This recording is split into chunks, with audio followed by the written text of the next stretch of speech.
네, 화요일의 정치연한 직설 시간입니다. 오늘 화요일의 남자 우리공화당 조원진 대표께서는 개인적인 사정으로 인해서 당분간 출연이 좀 어려워진 상황인데요. 여러분들에게 좀 양해를 구하겠고요. 이제 윤석열 대통령 집권 1년이 지났습니다. 3월 9일이 이제 집권 1년이었는데요. 여러분들의 삶은 그동안 어떻게 또 달라졌는지, 또 여러분들이 몸담고 있는 직장 내지는 단체 이런 것들의 분위기나 이런 것들은 어떻게 좀 바뀌고 있는지, 또 대한민국의 경제 상황 참 어렵습니다만 기업을 운용하는 분들 입장에서는 얼마나 또 삶이 팍팍해지셨는지 모르겠습니다. 전반적인 상황들을 좀 저희가 짚어보고요. 어떤 것들이 많이 바뀌고 있는지를 오늘 좀 논의를 해보려고 합니다. 전계환 정치평론가와 함께하도록 하겠습니다. 어서 오십시오. 안녕하십니까. 예. 오늘 조원진 대표 나오셔야 하는데 뭐 개인 사정으로 한 3주 정도 제가 이렇게 출연해서 여러분들과 만나 뵈야 하겠습니다. 여러분들이 아까 말씀드린 대로 윤석열 집권 1년 동안 여러분들의 삶은, 여러분들 주변의 어떤 환경은 어떻게 바뀌어가고 있는지에 대한 얘기를 좀 해보려고 합니다. 첫 질문은 이렇게 시작하는 게 좋을 것 같아요. 전계환 평론가의 삶은 어떻게 바뀌고 있습니까? 저는 뭐 지난 1년 동안 아주 안 좋아졌습니다. 아주 안 좋아졌습니까? 제가 오히려 진행자께 거꾸로 여쭤보고 싶은 것은 지난 1년 동안 본인의 살림살이가 뭐 나아졌다는 기준도 있을 수 있고, 또는 주변의 그 교우 관계가 좀 더 좋아졌다거나 나빠졌다거나, 또는 본인의 정신 세계는 좀 더 건강하게 유지가 되고 있는지 뭐 이런 것들 이제 기준에 따라 좀 다르긴 하지 않습니까? 예. 전반적으로 지난 1년 괜찮았습니까? 대통령 선거 이후에? 글쎄요, 저는 윤석열 대통령 집권 이후에 뭐 물론 저는 이제 타 방송을 통해서 말씀을 드렸습니다만, 이게 굳이 제가 이제 그분에게 표를 줬던 안 줬던 이걸 떠나서 법을 전공하신 분이고 검사 출신이기 때문에 그분을 뽑았던 사람들이 기대했던 공정과 상식에 비춰서 국정 운영이 될 줄 알았어요. 네. 근데 그게 아니었기 때문에 뭐랄까요? 제 개인적인 어떤 준법 의식이랄까? 이런 것들이 다른 때보다 훨씬 더 현저히 떨어져 가고 있다는 생각이 좀 들고요. 더불어서 이제 먹고 사는 게 좀 해결이 더 어려워지다 보니까 이제 제 주변도 그렇고 저도 그렇고 경제적으로 좀 더 궁핍해지는 상황이 실제 많아지다 보니까 서로 어떤 대인관계나 이런 자리에서 웃는 일이 좀 덜하달까요? 그런 게 좀 실제 많이 바뀌어가고 있는 것 같습니다. 자, 그래서 이제 오늘 이게 이제 어느 정도까지 강도 있게 여러분들께 전달될지는 모르겠는데, 네. 제가 이제 지난 한 10몇 년 동안 정치평론을 하면서 윤석열 대통령 집권 1년 동안 우리는 어떻게 삶이 바뀌었는지에 대해서 한번 따져보고 논의해 볼 필요는 있다는 것이고요. 개인적으로는 각자 처해진 상황에 따라 좀 다르겠죠. 그런데 이것을 이제 저희 시각으로 좀 면밀하게 분석해서 정말 이것이 왜 이렇게 됐는지, 또 앞으로 어떤 일이 벌어질지, 또 그러면서 우리는 또 어떻게 좀 가야 되는지를 윤석열 집권 1년을 통해서 우리가 좀 진작에 좀 되돌아보는 시간을 갖자, 이렇게 이제 좀 생각을 하고 있습니다. 예. 자, 우리 코로나가 이제 대충 끝났지 않습니까? 네. 코로나가 종식됐다고 지금 봐도 되지 않겠습니까? 일상으로 복귀한 게 지금 짧게 보더라도 한 5개월은 된 것 같고, 길게 보면 이제 지난해 5월 정도니까 한 10개월 정도 됐다고 볼 수 그렇죠. 있을 그러니까 이제 겁니다. 다음 주부터는 대중교통에서도 마스크 벗게 자, 한다고 하니까. 그러면 지난 대선 과정에서 이제 뭐 3월 9일 날 대통령 선거가 끝이 나고, 그때는 열광하던 국민의 절반과 이제 실망하던 국민의 절반이 존재를 했고, 그리고 대통령이 5월달에 이제 취임을 하면서 뭔가 자유와 공정과 정의를 내세우면서 대한민국의 정상국가로 좀 가겠다라고 하면서 상당히 많은 국민들, 심지어 이재명 후보를 찍었던 국민들도 윤석열 대통령에 대한 기대를 하면서 뭔가 우리나라가 좀 바뀔 것이다. 예. 이런 정치적 격변기 변화가 코로나 종식이라는 것과 맞물려서 뭔가 이제 지난 한 길게 보면 3년, 짧게는 한 2년 정도 완전히 억눌려 왔던 대한민국이 예. 새로 이제 이렇게 좀 움트는 걸 넘어서 막 생기발랄하게 뭔가 좀 도약을 할 수 있는 이런 그 시간을 윤석열 대통령이 열 수 있지 않았습니까? 그런 네네네. 기대가 상당히 많았고, 저 역시도 네. 윤석열 대통령이 정말 좋은 나라를 만드는데 본인이 깃발을 들고 나서길 바랐고요. 예. 그런데 지금 현재 결과를 놓고 보면 어떻습니까? 지지율만 놓고 보면 네. 전체 국민의 한 35% 정도는 여전히 윤석열 대통령을 지지하고 있지만, 60% 전후의 국민들은 이거 완전 잘못 뽑았다 대통령 이제 이렇게 가고 있지 않습니까? 그 여러 가지 이제 설명을 할 수 있겠지만 원인은 각자 좀 다르다고 하더라도 전반적으로 윤석열 대통령이 지난 1년 동안 국민들로부터 지지를 받고 성공하는 대통령의 길로 가는 것보다는 실패한 대통령 길을 가고 있고 네. 그리고 한 35% 전후의 압도적 지지층, 콘크리트 지지층은 여전히 윤석열 정부가 무너지지 않아야 한다는 것 때문에 강하게 뒷받침을 해주는 이런 구조 위에 올라서 있습니다. 네. 제가 개인의 삶을 먼저 좀 얘기를 하려고 하는 것은요. 네. 제 자신이 상당히 많이 변했다는 거예요. 저는 정치평론을 하는 뭐 언론인 출신으로서의 위치가 아니라 지난 1년 동안 자유와 공정과 정의를 내세웠던 윤석열 대통령 정치를 보면서 자유와 공정과 정의를 내세우는 방식의 삶은 무조건 손해구나. 나 그렇게 안 사는 게 더 낫겠는데? 아, 저희 말이 그 말이었어요. 네네네. 이 말은 네네. 눈앞의 이익과 가치 두 가지를 놓고 우리가 어떤 선택을 할 때 좀 더 많이 배우고 좀 더 기득권이 있는 사람들 네. 그리고 학력 수준이 좀 높은 사람들 예. 경제력이 어느 정도 있는 사람들은 남의 눈치를 많이 보고 주변의 시선을 의식하지 않을 수 없지 않습니까? 그런 사람들일수록 어떻게 합니까? 눈앞의 이익, 뻔한 번자보다는 그래도 가치라는 것을 우리가 지켜나가야 한다는 일종의 그 의무감 예. 또는 그 사회인으로서 가져야 되는 일종의 책임감 뭐 예. 이런 것들이 존재했는데 지난 1년 동안 제 삶에서 가장 크게 바뀐 것은 윤석열 대통령 통치 1년을 보면서 정의를 내세우거나 자유와 공정을 내세우면서 실제로는 전혀 다른 행동을 하더라도 그것이 자유와 공정과 정의라고 내가 주장하는 순간 내 자유니까 모든 것이 해결돼 버린단 말이에요. 네네. 그러면은 이익되는 데만 움직이지 왜 정의로운 일, 공정한 일, 상식적인 일에 왜 나서느냐. 이거는 무조건 손해다. 근데 저는 이 말씀을 드리는 게 제가 이제 올해 50대 중반을 넘었었지 않습니까? 현실 정치를 이렇게 한 20년 정도 쳐다보고 기자생활을 하면서도 이렇게 악독하게 자유와 공정과 정의라는 말이 훼손된 적을 경험한 적이 없어요.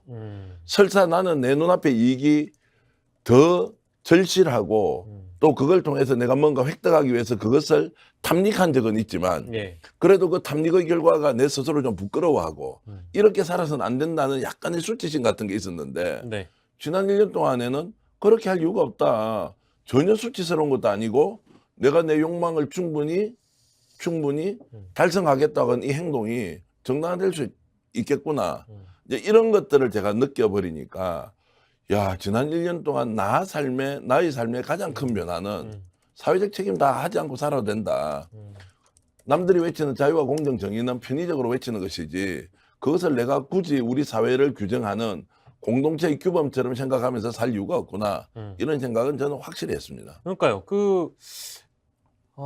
일반적으로 우리가 알고 있는 공정과 상식, 어떤 민주주의 사회에서의 개인의 자유라는 것은 그러니까 개인의 자유가 있되 거기서 책임이 또 동반이 되면서 또 공정과 상식이라는 것은 나 자신의 욕망을 욕망화하더라도 주변에 있는 사람들에게 피해를 주지 않고 준법, 그러니까 법을 지키면서 상식을 지키면서 살아가는 것인데 그거에 대한 어떤 기준 자체가 완전히 무너뜨려진 1년이었다는 점 저는 완벽히 공감합니다. 그래서 저 역시도 굳이 그렇게 살 필요 없었구나. 이 정부에서 그렇게 살아도 되지 않겠구나라는 생각을 저뿐만 아니라 많은 분들이 혹시나 하지 않을까. 정기한 평론가처럼. 그런 인식에 철저히 공감하는 바이고요. 그래서 이제 내가 손해봤다 또는 바른 소리 착한 행동 그리고 가치 있는 일을 하면 그것이 결과적으로 손해더라. 그러면 이제 어떻게 됩니까? 안 하는 거죠. 안 하죠. 나설 이유가 없죠. 그렇죠. 그럼 나서지 않으면 세상이 그냥 삭막해지는 것이 아니라 네. 누군가의 정말 배려심 깊은 도움으로 살아야 되는 사람들도 있잖아요. 네. 그리고 누군가는 남이 가지고 있는 힘을 이용해서 본인 스스로가 일어서야 하고 또 자활해야 하기도 하고 또는 생존의 기틀을 만들어야 되는 사람한테 네. 우리 개인이 할 수 있는 최소한의 헌신과 희생과 봉사 같은 게 이제 사라져 버리겠죠. 해봐야 소용없으니까 괜히 그 말했다고 손해만 더 나는데 왜 하느냐. 예. 그럼 이제 누가 손해를 더 보느냐는 거예요. 저희들처럼 기득권 어느 정도 가지고 있는 사람이 손해를 봅니까? 아니면 그 기회조차도 없는 사람이 더 손해를 봅니까? 그러면 정치가 비정상적으로 돌아감으로써 국민 한 사람 한 사람이 야 이렇게 살 이유가 전혀 없네. 각자 도생해야지. 난 내 손해볼 짓 절대 안 한다. 네. 이제 이렇게 하면서 정말 야생의 세계였어요. 네. 크게 보면 생태계의 환경이지만 생태계지만 야생에서 자기 살기 위해서 그 옆에 있는 모든 것을 죽이는 경우도 생긴잖아요. 네네. 그렇다고 해서 탐욕적으로 그것을 더 이익 잉여처럼 채워놓지는 않지만 예. 제가 동물의 세계 같은 프로그램을 한 번씩 보면 음. 와 잔인함을 이렇게 드러낼 때는 네. 상상 초월의 수준으로 음. 자연 세계에서 약육 강식이 존재하는 것들을 보고 와 인간 세계도 만약 저렇게 된다면 정말 야 어떻게 이걸 견뎌내지 할 정도로 잔인한 장면을 제가 자주 목격하거든요. 예. 요즘 약간 그런 느낌. 우리가 살고 음. 있는 대한민국이라는 곳이 공동체의 가치나 우리 국가가 지향해야 할 미래의 비전이나 또는 국민 한 사람 한 사람이 국민으로서 가지는 주권도 있지만 책임감이 어느 정도 녹아내리는 정말 일종의 거대한 공동체로서의 대한민국이라는 느낌이 들지 않고요. 예. 여기 있는 사람이 어떻게 하면 내 혼자 잘 먹고 잘 살지 나는 손해 안 보지 어떻게 하면 불필요한 일에 끼어들지 않고 나의 생존 기반을 계속 유지하지 이런 쪽으로 가고 있는 것 같아서 예. 와 이거는 진짜 너무 잔인한 사회가 되고 있다. 예. 자 그러면 그 출발이 무엇이었느냐. 음. 길게 보면 정치 전반이 국민들로부터 불신을 받고 있는 상황이 원인이죠. 그것은 어제 오늘 일이 아니지 않습니까? 네. 그런데 이것이 지난 1년 동안 이렇게 심해졌다고 하는 것은 결국 윤석열 대통령이 하고 있는 통치 행위, 정치적 행위가 네. 본인이 내세우는 자유와 공정과 정의와 상식이 완전히 정반대로 돌아가는데도 끝까지 공정과 상식과 정의와 자유를 외치고 있단 말이에요. 예. 여기에서 오는 미스매치, 부조화, 불일치가 국민 개개인에게는 이렇게 살 이유가 없다 우리가 왜 이렇게 바보처럼 사느냐 라는 쪽으로 돌아가 버린다는 거예요. 이것이 우리 사회가 얼마나 큰 낭비고 얼마나 큰 손실이냐. 또 이것을 회복하기 위해서는 얼마나 많은 시간과 에너지가 또 들 것이냐 이런 걸 생각하면 지난 1년의 시간이 단순히 정치의 실패다라고 규정하기 이전에 대한민국에 살아가는 국민 한 사람 한 사람이 네. 약육 강식의 세계에서 어떻게 하면 나는 손해 안 보고 내 혼자 잘 살지라는 이런 독한 마음을 품게 한 1년이었다. 이것이 지금 윤석열 대통령이 지난 1년 동안 대한민국의 국민에게 준 저는 결과물이라고 생각하고 있기 때문에 이것이 갖고 있는 사회적 파장이나 지금 현재 우리 사회의 갈등 요인이나 또 그 갈등의 행태가 협력과 타협으로 풀리는 것이 아니라 어느 한쪽이 반드시 죽어야 되는 원수를 만들고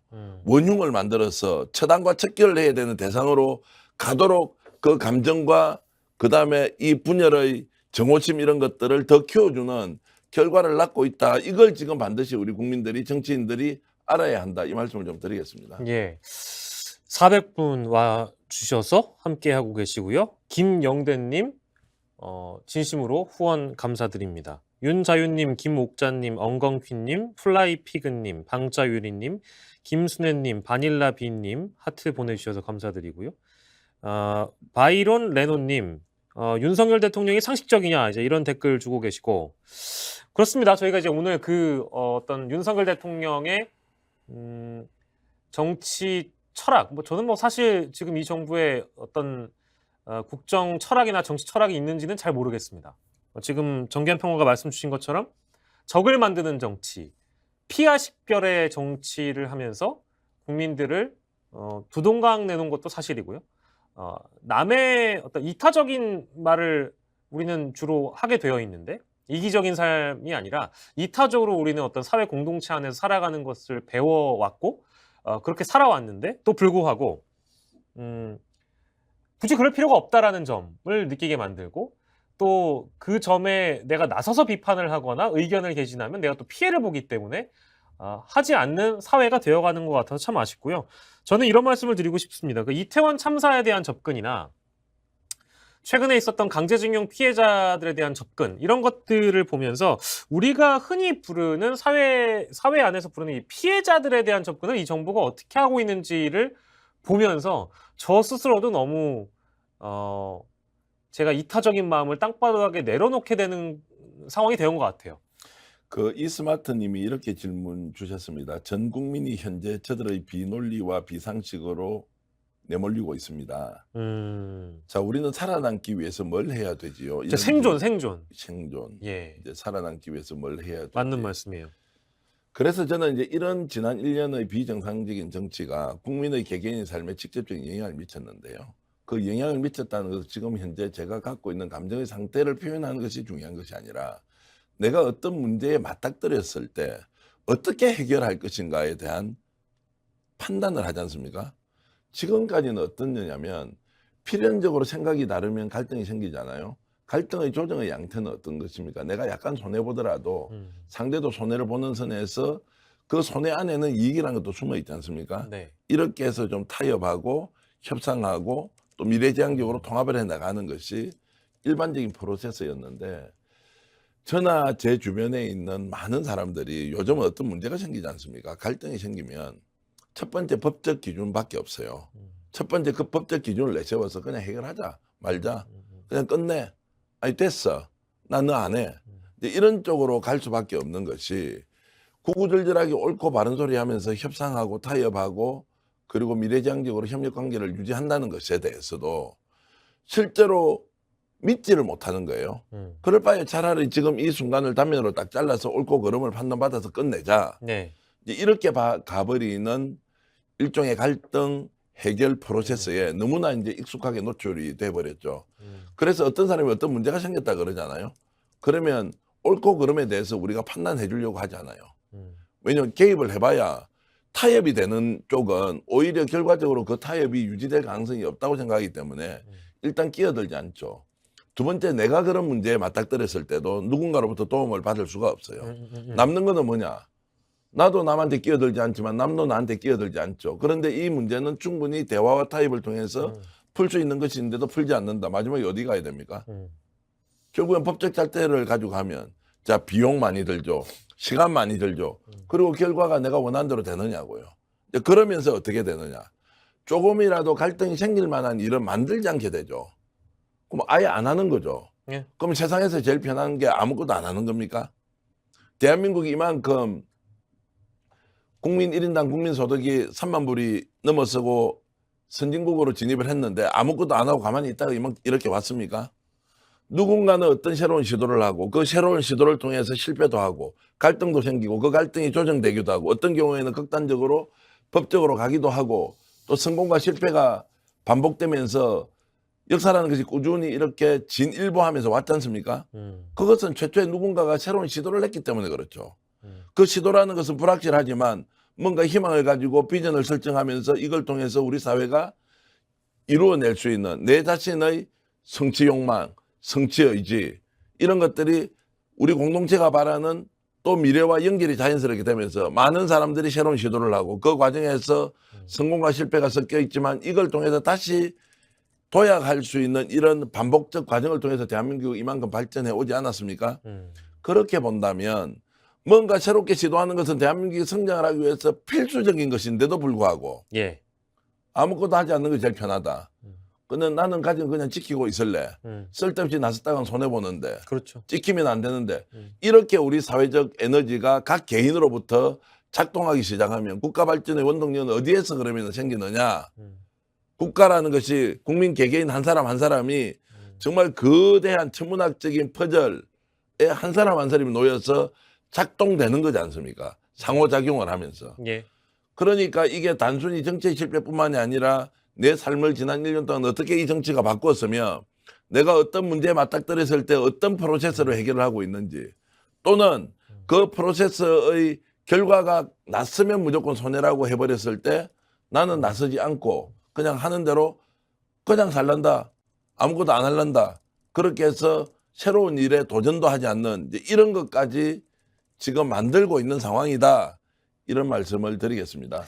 그러니까 종합을 해보자면 지난 1년간 윤석열 대통령은 대한민국을 역동적인 국가, 역동적인 사회로 설계하는데 완전히 저도 실패했다고 봅니다. 그러니까 아무것도 하지 않는 것이 제일 좋아요. 특히 저희 같은 이제 방송을 하거나 논평을 하는 사람들 입장에서는 비판을 자유롭게 해야 되는데 너무 강도 높은 비판을 했다가는 구속되고요. 압수수색 들어오고요. 감옥 가는 겁니다. 근데 예전에 윤석열 대통령이 후보 시절에 그 청년들을 만나서 이런 얘기를 한 적이 있어요.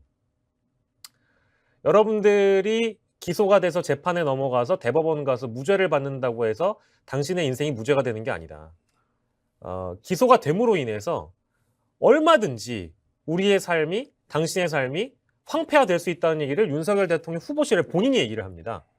근데 그걸 또 심지어 정적 제거용으로 내지는 본인들을 비판하는 사람들 대상으로 실행에 옮기고 있거든요. 그래서 그 사람들의 삶을 피폐하게 만들어 가고 있죠.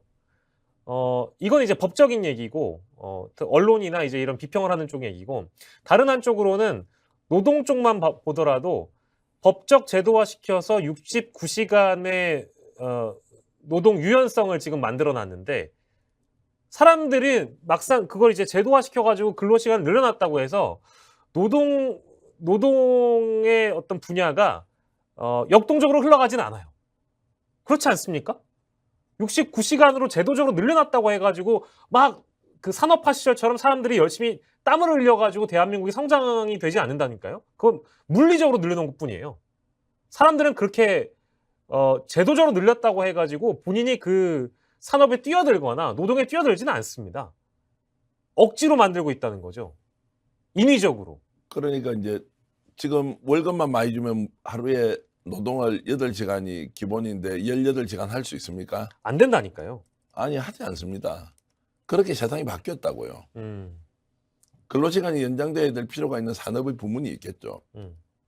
사회적 합의를 통해서 자, 이런 분야는 좀 더 노동시간을 늘리고 이런 분야는 현행대로 유지하고 하면 논의해 보면 안 됩니까? 그렇죠. 합의가 되면 그렇게 할 거고, 그러면은 우리나라 국민 중에서 그 산업의 종사자로 가기 싫은 사람은 외국인들로 우리나라에 좀 더 많이 수혜를 받아서 할 수 있는 방법도 있고요. 그 논의를 해야 될 거 아닙니까? 그런데 그렇죠. 누군가가 야, 이제 이거 주장하니까 69시간 노동할 수 있도록 기틀을 만들어 놓고 알아서 하라? 그 현장에 가냐고요. 지금 그 중소도시의 중요한 제조업 현장에 가면 예. 불법 외국인 노동자 있는 거 다 알면서 우리 인정하지 않습니까? 이유가 뭡니까? 없으면 산업이 사람이 돌아가지 않죠. 없으니까요. 그렇다고 해서 네. 불법 노동자를 다 합법화 시켜줄 수도 없는 여건 아니에요. 네. 그런데 우리는 실업자들이 또 대한민국에 얼마나 많은 실업자들이 있습니까? 그 사람들 그쪽으로 다 임의대로 가지 못하는 것은 세상이 바뀌었기 때문에 가지 못하죠. 세상이 바뀌었으면 문제 접근하고 해결하는 방법도 달라야 되죠.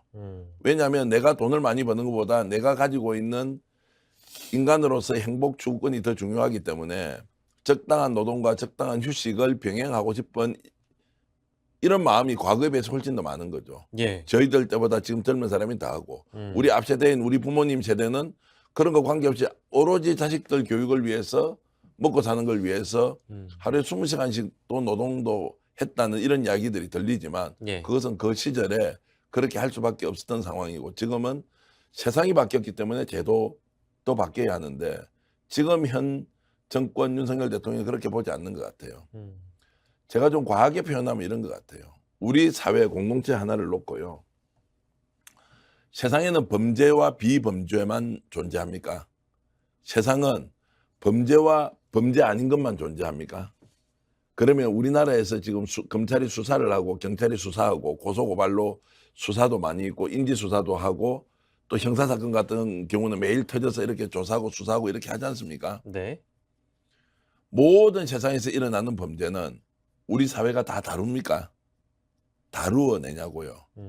다룰 수가 없지 않습니까? 네. 그래서 우리가 보통 수사나 또는 그 법원의 판결을 통해서 범죄를 단죄하는 것은 결국 보이는 것밖에 할 수 없는 한계가 있어요.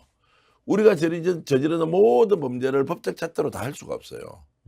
그래서 세상은 어떻게 되느냐? 범죄를 저지르지 말자. 네. 범죄를 저지르면 그 범죄는 단죄를 받을 수 있기 때문에 반드시 또 받아야 하기 때문에 예. 저지르지 말자고 하는 것이지 세상에는 범죄와 비범죄만 존재하는 게 아니에요. 예. 범죄임에도 불구하고 인지하지 못하고 넘어가는 경우도 수도 없이 많은 것이죠. 네. 자, 그렇기 때문에 예방이라는 게 중요하다. 설사 너가 범죄를 저질렀다고 하더라도 그 범죄의 경중에 따라서 양해를 구하기도 하고 단절을 해야 되는 경우도 있고 이런 것인데 여기에서 의도성이 지나치게 개입해서 특정인을 죽이겠다는 마음으로 수사기관이 가지고 있는 권한을 악용하는 순간 예. 이제 어떤 일이 벌어집니까? 세상이 기본적으로 돌아가는 그 질서가 깨어진다고 저는 보고요. 예. 지금 윤석열 대통령이나 윤석열 대통령을 호위하고 있는 많은 검찰 출신 고위공직자들이 여전히 그들의 인식 안에는 대한민국이 범죄와 비범죄가 존재하고 이 범죄를 단죄를 함으로써 예. 대한민국이 발전할 수 있다는 큰 착각을 하고 있는 거예요. 그렇지 않고서는 나라를 이렇게 유지할 수가 없다. 자, 범죄에 대한 단죄에 대한 인식이 정치로 가면 어떻게 되느냐? 자, 정치가 국민의 삶을 더 풍요롭게 만들어주는 수단이 아니라 정치라는 것이 나의 집권 기반으로 얼마나 활용이 잘 되어서 나의 정치적 이익을 극대화시켜 주는데 수단이 될 것이냐로 자연스럽게 기결이 되어서 이번에 전당대회 같은 데서 대통령실이 과도하게 개입하는 것. 경제인에 대한 인식도 이야기해 드릴까요? 이 정부의 경제인에 대한 인식은 경제인이 있어서 나라의 경제를 키우고 살리고 그리고 국민들을 더욱더 경제적으로 정진시킨다. 저는 이렇게 인식하는 것 같지 않아요. 예. 어떻게 하면 통제해서 예. 저들이 불법을 저지르는 것을 사전에 막아내고 공정거래위원회를 통해서 어떻게 하면 저들이 공정시장 경쟁을 해치는지 해치지 않는지를 망원경으로 쳐다보고 통제하겠다. 이런 게 눈에 보이게 두드러진단 말이에요. 자, 그것이 필요 없다는 이야기가 아니라 근본적으로 경제활동을 해서 우리 사회적 물적 토대 부가가치를 만드는 집단은 그 집단의 속성상 존중받아야 될 위치에 있고요. 거기에서 불법적인 사실이 있으면 외과 수술하듯이 도려내야 되죠. 그런데 그들에 대한 인식을 저것들은 다 특혜받고 재벌이었으니까 원래부터 부의 축적 과정이 부정했고 그래서 지금도 여전히 통제받아야 하고 자 이렇게 이제 인식을 하면서 가면 그 시장에서 경제 활동을 하는 경제인들은 지금 이제 재벌들 지금 하는 거 보세요. 대통령 앞에서 어떻게 합니까? 90도로 수그린다고 해야 됩니까? 아니면 꿇어앉아서 빈다고 해야 됩니까? 아니면 아예 모른 척하고 그냥 각자 도생하자고 도망간다고 해야 됩니까? 제가 아는 다수의 재벌 기업들은 대통령하고 어떻게 하면 손을 잡아서 혹시라도 될지 모르는 표적에서 피할 것이냐. 이번에도 지금 그 재벌의 저승사자라고 하는 사람이 또 그 재벌 손볼 것이다 이렇게 막 보도가 된단 말이에요. 예. 자, 이런 일종의 공포감을 유도해서 그럼 무엇을 얻을 것이냐. 그러면 기업이 갖고 있는 긍정적 기능으로서 확장을 시키고 이 기업을 통해서 국민들이 좀 삶이 좀 나아지는 방향으로 계도 또는 리딩을 하는 것이 아니라 오히려 그들이 가지고 있는 문제점들을 하나하나 드러내어서 문제가 더 심각하다는 것을 보여줌으로써 정치적 이익을 얻을 것이냐. 저 판단 잘 못하겠어요. 그런데 전반적인 흐름은 지금 현재 시장 전반에 대해서도 통제와 규율과 압박을 통해서 정치적 에너지를 최대한 결집시키는 수단으로 지금 쓰고 있는 것은 분명해 보인다. 여기에서 그럼 시장의 자유라는 것이 존재할 수 있느냐는 거예요. 자율이 존재할 수 있느냐는 거예요. 이걸 통해서 뭔가 경제의 활기를 띨 수 있는 에너지들이 시장에서 나올 수 있느냐는 거예요. 저는 없다고 보는 것이죠. 그런데도 지금 끊임없이 규율과 규제를 통해서 뭔가 통제하면서 그래서 이걸 바로잡아야 된다는 논리로 가는 것은 결국 우리 사회를 아까 잠깐 말씀드렸듯이 범죄와 비범죄만 존재하는 사회로 인식을 하고 범죄 행위가 일어나는 모든 것을 우리가 척결하겠다고 하는 말 그대로 수사기관에서 자라왔던 사람들의 이 그 오리엔테이션 돼 있는 입력돼 있는 DNA가 경제 전반에도 지금 작동하고 있다. 그래서 더욱더 경제 문제는 풀기가 어렵지 않겠느냐 이런 걱정을 하고 있는 것입니다. 제가 보수를 대변하는 우파를 대변하는 평론가처럼 질문을 한번 드려볼까요? 네.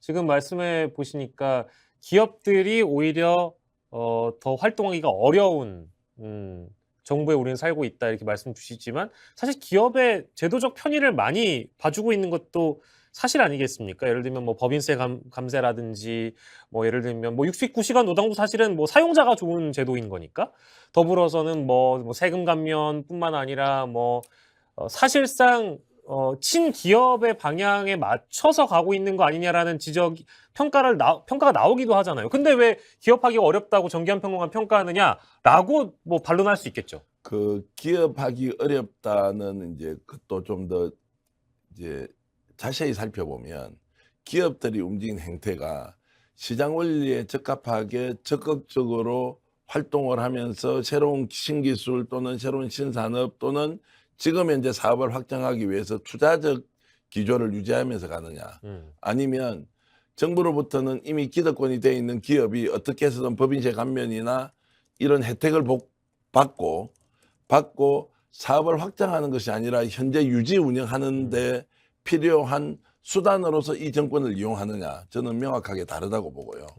지금 신산업이나 신기술을 기반으로 투자를 하는 데는 정말 삼성이나 SK처럼 글로벌 기업들이 어떻게 하면 세계 시장을 주도할 수 있을 것이냐, 이런 쪽으로 가 있지만, 제가 지금 알고 있는 기업들의 대다수는 어떻게 하면 이 위기 상황에서 현금을 쌓아놓고 가능한 한 일을 하지 않고 위기 상황에 대처할 것이냐, 이런 쪽으로 다 가 있지. 어느 회사가 신산업에 투자를 해서 우리가 해보겠다고 하는 것은 예.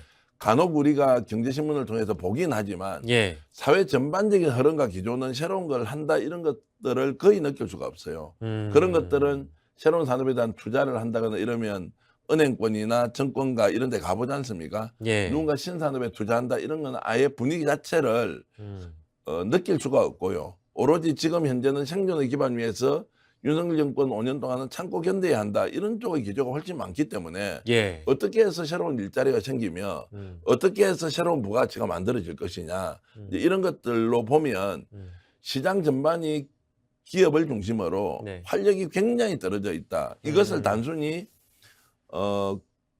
금리가 오른다거나 글로벌 시장이 좋지 않다거나 하는 이런 외부적 요인이 절대적인 원인이다, 이렇게 보기 어려운 측면이 매우 강합니다. 그것은 경제 전문가들의 얘기 들어보면 네네네. 투자 의욕을 가지거나 뭔가 좀 새로운 산업에 뛰어들어서 기업가 정신을 발휘해 보겠다, 이런 문화가 지난 1년 동안 아주 많이 없어졌다, 이렇게 보는 것이 저는 맞는 진단이라고 봅니다.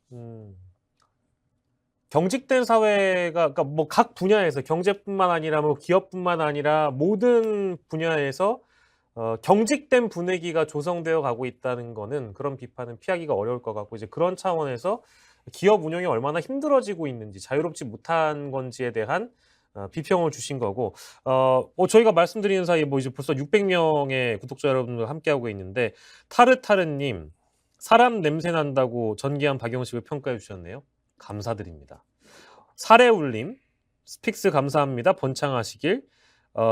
미시즈 정님, 청세비안님, 엉겅퀴님, 정기아님, 올쏘 눈물이 나려고 합니다. 감사합니다. 뭐 이런 말씀까지 주셨고, 골문님, 이정은님, 김옥자님, 최강수님, 취운정님, 콜턴님, 윤석열은 결정적으로 일본으로 망명하지 않을까. 많이. 이러니까 이제 구속당하시는 겁니다. 농담이고요. 미소님, 많은 분들 감사드리고, 슈퍼챗도 열려 있습니다.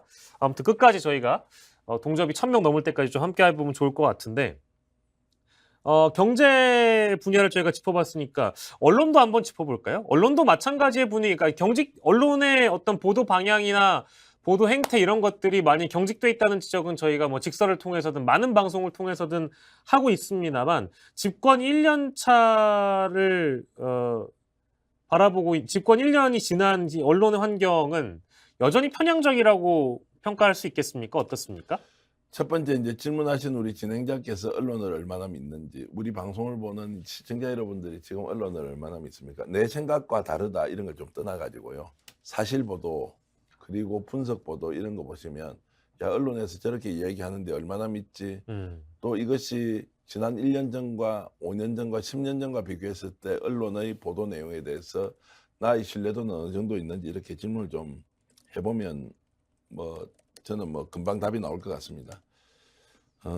실제로 이제 언론이 권력기관을 좀 견제하고 다양한 의견을 지금 반영해야 되는 것은 교과서적인 이야기 같지만, 기본적으로 한국 언론이 그런 것들은 지키고 있었다고 생각합니다. 아무리 그렇다 하더라도 넘지 않아야 되는 선은 그래도 지켜줬다고 저는 보는 사람인데요. 지난 1년 동안 언론에서 보여주는 태도는 윤석열 대통령이 잘하고 잘못하고가 중요한 게 아니고요. 윤석열 대통령이 발언하는 것이 진실이다. 그리고 그 자체의 객관적 사실이 무엇인지를 떠나서 윤석열 대통령이 하는 느낌이 무엇인지를 전달해 주는 것을 언론이 다 끝이 나 버렸죠. 날리면 바이든이 대표적인 사례고, 지금도 날리면 바이든 가지고 우리는 우리 사회 안에서 싸우고 있지 않습니까? 얼마나 지겹습니까, 지금? 네. 거기에 대해서 언론은 왜 당신들은 바이든으로 들리는데 날리면이라고 했느냐고 했을 때, 언론은 아니 대통령실에서 그렇게 얘기하는데 그렇게 보도해 줘야지.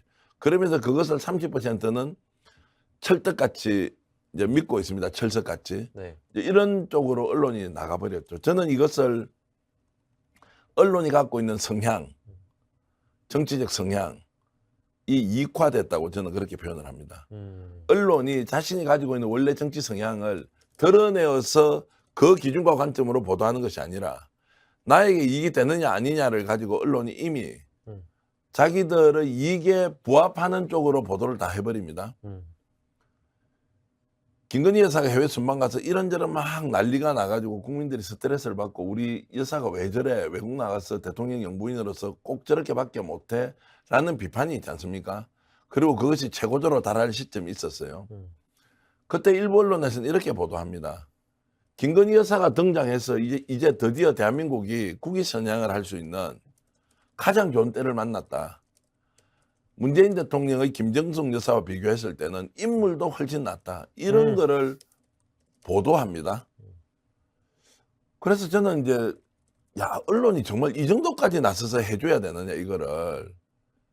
왜냐하면 게이트키핑이라는 장치가 있잖아요. 언론사에 가면 이 정도는 과하다 아니다. 그때가 뭐냐면 아마 대통령실에서 요청을 했거나 이것을 보도해야 된다고 했는 언론의 판단이 워낙 김건희 여사가 궁지에 몰리니까 우리는 그렇지 않다, 김건희 여사 좋은 점도 있다라고 부각을 시키는 기획 보도였을 수도 있고요. 두 번째는 지금이야말로 절호의 기회다. 아예 비판적 논조를 다 유지하고 있을 때 우리는 이런 식으로 김건희 여사를 띄워주는 보도를 함으로써 정권으로부터 확실히 우리는 당신 편이다라는 일종의 도장찍기를 하는 것은 아닌가라는 생각이 들 정도로 낯뜨거운 기사를 쓰고 보도하고 여기에 대해서 당당하게 이렇게 얘기를 하더라는 거예요. 언론이 정말 이 정도까지 갈 수 있느냐. 그래서 지금 저희들은 유튜브 채널 통해서 마이너리그 언론을 지금 운영을 하고 있지만, 지금 현재 언론이 보여주는 일반적 행태는 딱 두 가지지 않습니까? 너 이재명 편이야? 아니면 윤석열 편이야? 이게 전부예요. 윤석열 대통령이 뭘 잘했고 뭘 잘못했고 이런 거 없어요. 이재명 대통령 후보가 뭘 잘했고 뭘 잘못했는지 필요 없어요. 너는 어느 쪽의 편이냐라는 것만 가지고 OX를 쳐나가면서 거기에서 끊임없이 1의 사실을 가지고 10의 가공, 50의 가공, 100의 가공을 통해서 사실을 확장시키고요. 또는 100의 사실을 가지고 본인에게 유리하지 않으면 90으로, 80으로, 50으로, 30으로, 10으로 줄여나가는 이 반복적 과정을 통해서 언론이 국민들로부터는 신뢰를 상실하고 있고 정권으로부터는 거래를 하고 있고, 그러면서 자신들의 생존 기반이나 또는 어느 정도 회사의 경제적 지원 같은 거를 광고나 홍보비로 받고 있는 이런 악순환 속에 있다. 저는 이제 그렇게 보기 때문에 언론이 그나마 자정 기능을 가지고 있던 과거에 비해서 지금은 거의 정권과 함께 가면서 자신의 이익만 추구하는, 사회적 기능을 버리고 언론의 생존, 사조의 이익, 그리고 좀 더 심하게 얘기하면 기자 개개인의 그냥 월급에만 이렇게 빠져 있는 상황이 아닌가, 이런 생각이 들 정도로 언론의 상황은 심각하다, 이런 말씀을 드리겠습니다. 검찰이 어떤 혐의점이 있을 때 검찰이 가장 무서운 부분은 기소할 거를 기소하지 않는 데 있다고들 얘기를 많이 하잖아요. 언론도 마찬가지입니다. 보도를 해야 할 것을 하지 않으면 언론의 원 기능은 저는 상실됐다고 보는 사람 중에 한 명이고요. 그러니까 선택적으로 보도하는 것도 문제다라는 점을 얘기를 하고 싶은 거고, 그러니까 언론의 기능을 우리가 이제 뭐 저희가 미디어 백테클이라는 프로그램을 통해서 뭐 최진봉 교수님도 많이 언급을 하셨고 우리 정기한 평론가도 늘 이렇게 지적을 하십니다만 저는 언론이 뭐 편파적일 수 있다고 생각해요. 뭐 비단 편파적인 언론은 뭐랄까 조중동만 있는 건 아니라고 생각을 합니다. 어떤 사안에 따라서는요. 편파성을 갖고 있고 편향적으로 보도할 수 있다고 생각을 하는데 다만 갖춰야 되는 기본이 저는 필요하다고 생각해요. 그러니까 우리가 기본 기능을 생각할 때 정부에 대한 비판과 견제는 언론이 가장 챙겨야 되는 사회적 책무 중에 하나입니다. 그걸 상실하면 안 된다는 점이고요. 아까 말씀하신 대로 언론은 이익 집단화 될 수 있습니다. 왜냐하면 이윤을 창출해야 되는 조직이자 회사이기도 하거든요. 다만 그건 이제 기본 바탕인 것이고 그걸 챙기기 이전에 국민들의 알 권리, 진실을 추구하기 위한 노력, 국민들이 진실을 마주하게끔 만들어내야 되는 노력은 사회적 공기로서 마땅히 해야 되는 책무 중에 하나인 것이고요. 그러니까 예를 들면 윤석열 정부가 들어서서 우리 대한민국이 태평성대가 되었다라고 보도할 수 있어요. 하지만 태평성대이지만 그 안에는 부분적으로 이 부분이 잘못됐다고 지적을 해줘야 됩니다. 그게 사실이라면, 그게 진실이라면, 그게 언론의 기능이고요.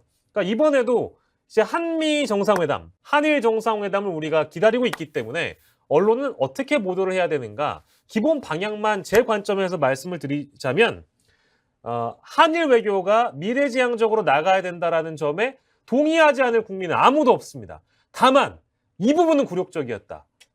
이 부분은 절차적으로 정당성을 갖춰서 국민에게 설득을 해야 됐다. 이 부분은 갖추고 가야 했다. 돌다리를 두드려보고 건너야 했다. 이전 정부와 비교했을 때 이 부분은 굴욕적이다. 다만 한일 외교는 미래지향적으로 가야 된다. 이렇게 언급을 해야 되는데 윤석열 대통령이 들어서서 한일의 새로운 방향으로 우린 나아간다.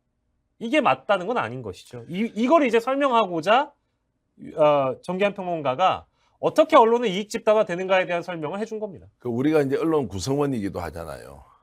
언론사에서 지금 한일 정상회담과 관련해서 대단한 역사적인 획기적인 역대급 성과를 낸 것처럼 얘기를 하는데 단 1이라도 이것이 가지고 있는 부정적인 영향, 그리고 절대 다수의 국민, 지금 여론조사만 보더라도 60% 이상 국민들은 이런 식으로 가서는 안 된다고 하지 않습니까? 그렇습니다. 여론조사 결과를 그냥 단신 처리하는 보도 외에는 없단 말이에요.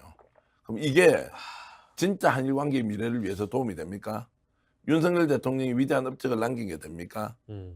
국민적 설득, 피해 당사자의 양해 이런 것들을 가지고 어떤 식으로든 노력을 한 뒤에 한일 정상회담을 통해서 미래를 열어나가야 되죠. 거두절미하고 싹둑 잘라서 이거는 나는 이런 좋은 뜻이니까 여러분들은 따라오시면 됩니다. 이렇게 하고 그거 친일적 행위를 왜 하느냐고 질문하면 그러면 지금 안 하면 평생 이렇게 살 겁니까? 라고 뭉개고 가잖아요. 친일 발언을 서슴지 않잖아요. 국회 안에서도 집권 여당에서 이런 것들을 그냥 넘어가자. 그러면 이게 결과적으로 윤석열 대통령한테 이익이 되냐는 거예요. 다음 정부에서 이거 그대로 놔줍니까? 국민들이 이거 이렇게 한 것이 잘못됐다고 하는데 대법원 확정 판결이 났는데 예. 피해자가 한 명도 아닌데 수십만 명의 피해자가 여전히 생존해 있고 이들이 소송 제기하면 대법원에서 확정 판결 난 거 그대로 또 인용해서 할 거 아니에요. 그때도 이런 식으로 다 처리합니까? 처리할 수 없다는 거예요. 사회적 합의가 매우 중요하다. 당사자 설득도 매우 중요하다. 이런 식으로 하고 최소한 이번에 일본과 정리를 할 때는 지금 현재 기시다 후미오 총리가 직접 나와서 그 과거 문제에 대해서 반성하고 진심어리 사과하고 이미 김대중 오부치 1998년 선언을 그대로 개성하면서 지금도 사과합니다. 이걸 이렇게 하겠습니다라고 하면은 끝날 일인데 그 한마디를 못 듣는 거 아니에요. 왜냐하면 일본은 거기에 자기들의 흉계가 들어있죠. 군국주의화, 전쟁 가는 국가, 그리고 과거사에 대해서는 절대 인정하지 않겠다. 그렇게 해야만 동북아에서 한일 관계에서 자기 주도권을 잃지 않는다. 이제 이런 생각이 이들의 정신적 DNA 안에는 깊이 자리 잡고 있는데 이 부분을 가장 중요한 부분을 터치하지 않고 넘어가 버리고 좋은 게 좋다는 식으로 가고 우리 사회는 다시 더 깊은 갈등 양상으로 빠지는 이것을 어떻게 인정할 것이냐. 이렇게 가면은 결과적으로 윤석열 대통령은 자신이 집권하고 있던 기간에는 이 문제를 해결할지 몰라도 다음 정부에서 이걸 그대로 개성하겠다고 하는 예. 것들이 나올 수가 없는데 왜 이런 무리수를 두면서 국민적 갈등을 정복시키고 있느냐 이런 말씀을 드리지 않을 수 없고요. 그 과정에서 언론이 하나같이 윤석열 대통령의 이번 결정이 마치 위대하고 영웅적이고 정말 역사적으로 길이 남을 것처럼 이렇게 보도하는 것에서 언론이 원래 가지고야 하는 기능을 상당 부분 잃고 말았다 이런 생각을 지울 수가 없습니다. 어떤 성과를 가져오는지 이미 예상하는 보도들도 많이 있고 그 예상 보도에 따르자면 뭐 이제 외교 안보 내지는 경제 관련해서 이러이러한 성과가 있을 것이다. 예측된다. 이제 이런 보도들이 있잖아요. 사실 그 보도들의 내용을 좀 곱씹어 보면 모두 그냥 예상될 만한 내용들만 적어 놨습니다. 제가 이제 우스갯소리로 제가 하는 평론을 하나만한 평론이라고 하는데요. 거기는 하나만한 그냥 보도를 하고 있는 겁니다. 언론들이 이제 짚고 있는 것 중에는 지소미아 복원에 대한 내용이 하나가 있고요. 두 번째로는 수출 규제, 일본이 한국에 내걸었던 대수출 규제 완화에 대한 부분이 두 번째고요. 세 번째로는 게이단nem과 전경련이 만나서 청년 미래 기금을 조성한다는 이런 성과들, 이게 이제 성과로 언급이 되고 있습니다. 이건 성과가 아닙니다, 여러분. 그러니까 이건 절대로 성과가 될 수 없고요. 왜냐? 우리는 첫 번째로 이 강제징용 해법을 내걸면서 산업부에서 WTO에 이 수출 규제 제소를 했던 거를 중단시켰어요. 그러니까 우리가 바람 불기도 전에 누워버린 겁니다. 그런데 일본이 이제 한국이 이렇게 해줬으니까 자 이제 우리가 수출 규제 해제해주겠다. 이게 과연 성과일까요? 언론들이 예상하고 있는 성과 중에 대표적인 성과가 우리 소부장이 더 소부장을 원복시키기 위해서 수출 규제를 원복시켜준다고 하는데 수출 규제 해제가 과연 윤석열 대통령이 기시다 후미오 총리를 만나서 갖고 올 성과 중에 하나인 겁니까? 이게 성과입니까? 이거를 성과라고 평가하고 미래지향적인 한일 관계 중에 하나의 수단으로 언급하는 겁니까? 이건 성과가 아니에요. 그런 걸 두고 이제 우리가 언론이 편향 보도를 했다고 해야 됩니까? 아니면 언론이 여론 조작을 하고 있다고 알아서 해야 되나? 누웠다고 봅니다. 저도 언론. 알아서 누웠고 실제 사실도 아닌 거를 가공해 가지고 하지 않습니까? 지금 우리 무역수지 적자가 지금 몇 사상 개월째 최대. 사상 최대 최대고 무역 2월 적자. 달만 해도 200억 달러가 넘지 않습니까? 자, 이런 상황에서 지금 우리나라가 수출로 먹고 사는 나라라고 우리는 박정희 대통령 시절부터 들었지 않습니까? 네. 자, 그 어디 지금 수출해야 됩니까? 중국에 수출을 해야죠. 중국에 수출해야 되냐? 미국하고 손잡아야 되고 일본하고는 친하게 지내고 중국에는 물건 팔아야 되고요. 예. 그렇게 해서 모든 나라와 손을 잡고 적당하게 거리 유지하면서 불가원 불가근하면서 수출로 먹고 사는 나라가 수출이 잘 되도록 해서 무역 수지를 흑자를 내야 되고 그래야 국민들의 살림살이가 좀 더 나아지지 않습니까? 중국하고는 원수처럼 지내고 단체 관광도 가지도 오지도 못한 상황에서 어중간한 상태 유지하면서 일본하고 갑자기 손잡아서 일본이 무슨 대한민국에 그렇게 큰 시장입니까? 일본 가보세요. 일본 휴대폰 삼성 쓰는 사람 봤습니까? 다 애플이라고요. 맞아요. 거의 대다수가 애플을 쓴다고요. 일본에 가서 우리가 한국 제품 LG 텔레비전 보입니까? 삼성 텔레비전 보입니까? 저는 제 경험으로는 없습니다. 그런데 일본하고 지금 어떤 경제 협력을 해가지고 한다는 거예요. 지금 일본하고 하는 것은 군사 협력을 통해서 대북 미사일에 대한 북한 핵에 대한 통제권 강화 이것 외에는 제 눈에 보이는 게 없습니다. 그런데 이번에 한일 정상회담 하면서 경제인들 대거 데리고 간다 그러대요. 맞습니다. 조금 전에 얘기했듯이 일본 경단련과 한국 정경련이 손을 잡고 미래청년 기금 만든다고요. 그 미래청년 기금을 만들 만큼 한가한 데가 정경련이고 그리고 일본 게이다렌입니까? 경단련이라는데요. 거기는 그냥 대기업들의 친목 단체잖아요. 예. 그 단체에서 기금을 만들 수도 있고 뭐 어떻게 하면 할 수 있죠. 그러나 그것은 너무나 지금 한일 정상회담의 성과로서 내세우기에는 있으나 없으나만 한 이야기 아니에요. 그게 무슨 경제 성과며 그게 무슨 강제징용 해법의 수단이 될 수 있는 겁니까? 삼성에 물어보세요. SK 물어보세요. 일본 소니하고 아. 일본 파나소닉하고 손잡고 뭘 할 겁니까? 미쓰비시하고 지금 뭘 할 겁니까? 현대중공업에 물어보세요. 두산 중공업에 물어보세요. 미쓰비시하고 어떻게 돼요? 저 사람들하고 세계 시장에 나가서 경쟁해가지고 경쟁무기에 올라서서 글로벌 시장을 장악해야 된다 이렇게 생각을 하지 어떻게 해서 일본 기업하고 협력해가지고 기술 교류를 할 것이며 거기에서 무슨 부가가치가 있다고 이것이 마치 대단한 성과를 내는 그런 출발 지점 미래를 위한 새로운 스타트 라인이다 이렇게 어떻게 설명할 수 있어요. 그냥 대북 제재하기 위해서 한미일이 군사동맹하는 것 이상도 이하도 아닌 것처럼 이렇게 지금 보이는데 어떻게 이것이 대단한 성과처럼 이어가느냐. 그래서 언론은 이거를 마치 큰 성과가 있는 것처럼 하고 또 취재기자 보내서 대단한 결실을 맺었다 이렇게 보도해 나갈 거 아닙니까? 이게 정말 국익에 도움이 되며 국민들의 살림살이에 도움이 되며 남북 간의 긴장 해소에 도움이 되냐고요. 그리고 수출이 늘어납니까? 그러니까 저는 심하게 이야기하자면 이거는 전혀 도움되지 않는 형식적인 과정과 절차인데 왜 이렇게 하느냐 윤석열 대통령이. 그래서 한일 정상회담을 통해서 미래로 가는 것이 아니라 오히려 대한민국 내부의 갈등을 훨씬 더 악화시키고 있다 이렇게 평가하는 것이 더 정확한 이야기라고 말씀을 드리겠습니다.